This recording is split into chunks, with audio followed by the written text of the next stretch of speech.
இன்னைக்கும் காலையில சாப்பிடாம, மதியானம் சாப்பிடாம, நைட் சாப்பிடாம, பேக்க மாட்டிக்கின்னு ஊர் ஊரா போயிட்டு மக்களுடைய பிரச்சனைகளை பேசுகிற கம்யூனிஸ்ட் தோழர்களுடைய உழைப்பு இருக்குதுல்ல, அந்த உழைப்பை இந்த சினிமாக்காரங்க ஒருத்தனை கூட நம்ம கம்பேர் பண்ண முடியாது. நான் சொல்றது ஒரு மாநில அளவில் இருக்கிற தலைவர்களை சொல்ல, நான் கம்யூனிஸ்ட் தலைவர்களை சொல்ல, ஒரு மாநில அளவில் இருக்கிற தலித் இயக்கங்கள்ல இருக்கிற ஒரு முக்கியமான ஒரு சில தலைவர்களை நான் பார்த்திருக்கிறேன்.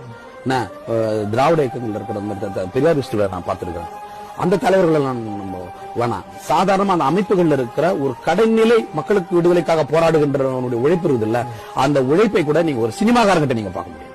இதெல்லாம் எதுவுமே இல்லாம நீ அரசியல் கட்சி ஆரம்பிச்சு எங்களை திரும்ப ரீஃபார்ம் பண்ண வருவியா?